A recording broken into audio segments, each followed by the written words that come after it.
कोकण म्हणजे फक्त निसर्ग नाही, तर ती एक अनुभूती आहे जिथे समुद्राच्या लाटा, हिरवीगार झाडे आणि लाल मातीची ओढ थेट मनाला स्पर्श करते आणि डोंगरदऱ्या साथ घालतात. म्हणूनच म्हणतात केव्हा कोकण आपलंच असा.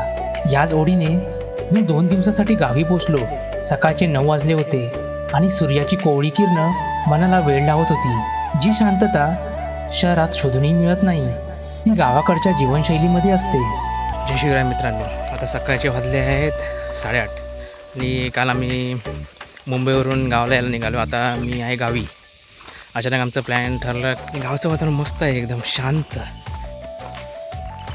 चिमण्यांचा आवाज पाठी येतोय, तो मध्ये रातकिड्यांचा पण येतोय. ते रात्री ओरडत आहेत, ते आता दिवसा पण ओरडत आहेत. हे आमचं कोकणातलं मस्तपैकी सुंदर कौलारू घर. ते बघा, आमचं काव येतात. मस्त वाटतं कोकणात दिल्यावर ना, वातावरण जरा वेगळाच वाटतं. मन कसं एकदम खुश होता कोकणात येऊन. हे बघा, त्याला आता दाखवतं आहे. मामाची आई आमच्यासाठी बघा हे करून दिल्यानं. मामाच्या आईनं आमका सकाळीच बोंडा उकडून दिल्यानं. बोंडा म्हणजे कॉर्न. चला आता खाऊया मस्तपैकी. मम्याच्या आईने मस्त बोंड उकडून दिली होती. कोकणातल्या त्या गावठी बोंडांची चव काही वेगळीच होती.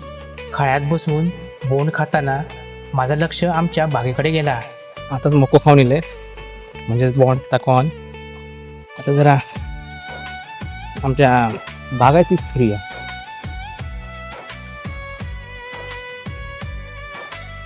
कावळ ओरडत चाललो. वातावरण एकदम मस्त वाटतं. गावात येऊची ना मजाच वेगळी आहे. आता तर रिसेंटली व्हिडिओ टाकलेला आहे मी कोकणातलो. भात लावणी करत होतो. हे बघा इथंच. हे बघा अभि बघा आता मको काय लागता आम्ही नव्हतो काय. निरपणस तो काय वर असा तो उभा निरपणस. या फणसाची भाजी करतात तो अजून एखादे बरी लागतं. या फणसाची भाजी अलकुल ना रे. मुळे मुळ्या ते वाली. हे बघा लाल माठ. पेरू भरपूर त्याला लागली आहेत. हे बघा पडली आहेत बघा. हे बघा ही अशीच जातात पेरू. हे बघा वर पिकली पण असत पेरू. गावा गेल्यावर मालवणी बोलायचं. आपली भाषा कधी विसरायची नाही. हे बघा खाली बघा. इथं पेरू भरपूर पेरू धरले आहेत.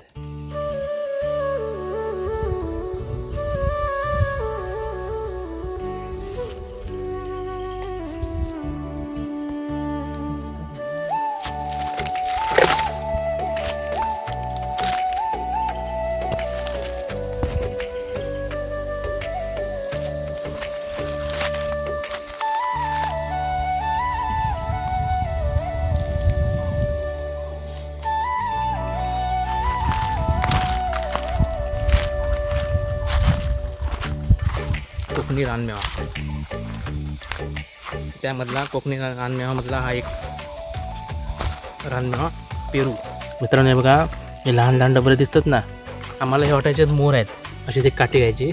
हे बघा, मोरा मोरा डोंगराची वाट दाखव, मोरा मोरा डोंगराची वाट दाखव, असं आम्ही पहिलं लहानपणी करायचं. त्याच्या आतमधून एक किडा बाहेर यायचा. ह्याच्यामध्ये नाही भेटला, ह्याच्यामध्ये ट्राय करूया. हा बघा हा दिसतोय ना बघा. तो हे सर्व करतो. हे इथं भरपूर केले आहेत त्याने. असे भरपूर सारे येतात. ते आम्ही पहिले लहानपणी खेळायचो आणि बोलायचो मोरा मोरा डोंगराची वाट दाखव. हे लहानपण आता विसरायला येत नाही. आठवतं कधी कधी हे दिसल्यावर. असे हे आमचं कोकणी रानमेवा.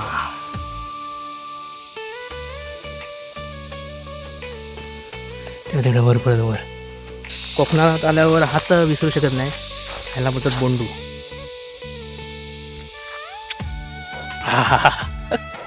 मस्त लागतात. ह्याच्यापासून दारू पण बनवतात.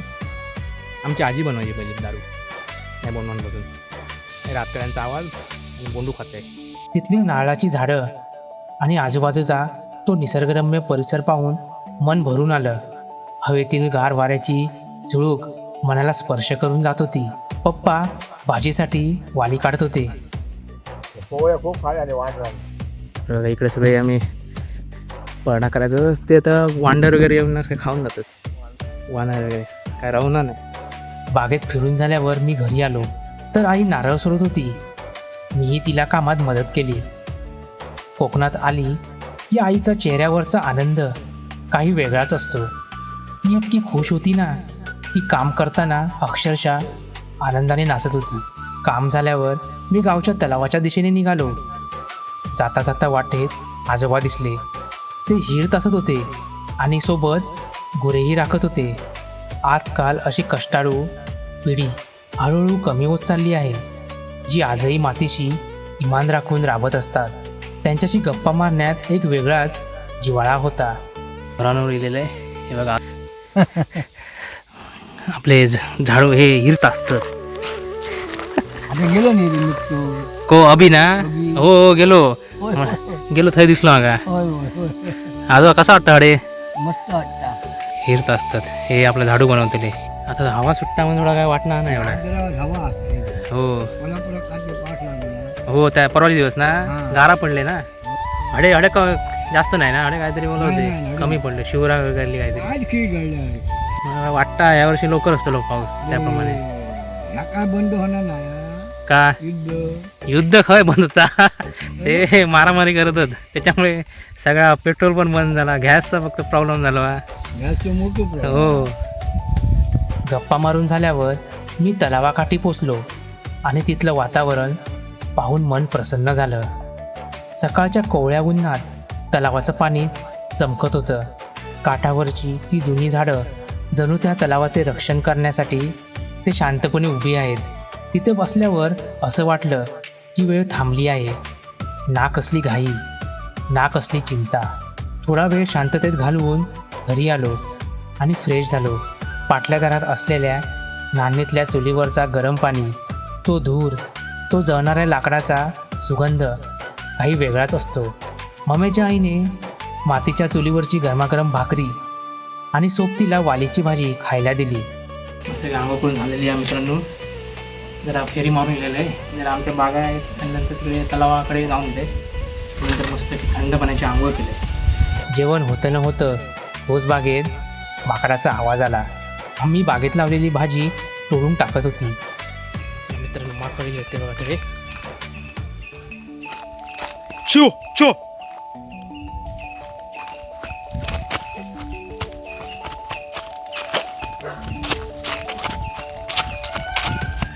Yo!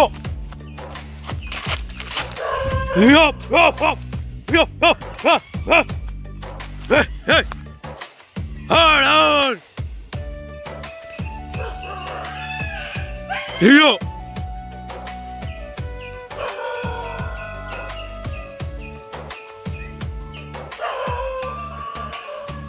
मग अशी पप्पा बोलत होते त्यासाठी वाली वगैरे सगळं खाऊन टाकल्याने ते असं असतं. सगळं लावलंय ते अर्ध खाणार.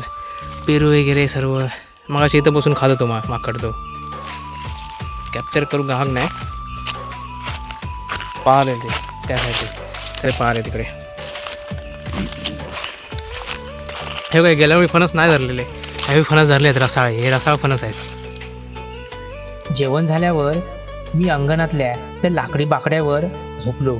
मधूनच येणारी वाऱ्याची झुळूक डोळ्यांवर झापड आणत होती. शहरातल्या एसीच्या हवेपेक्षा या मोकळ्या हवेतील झोप खूपच सुखद होती.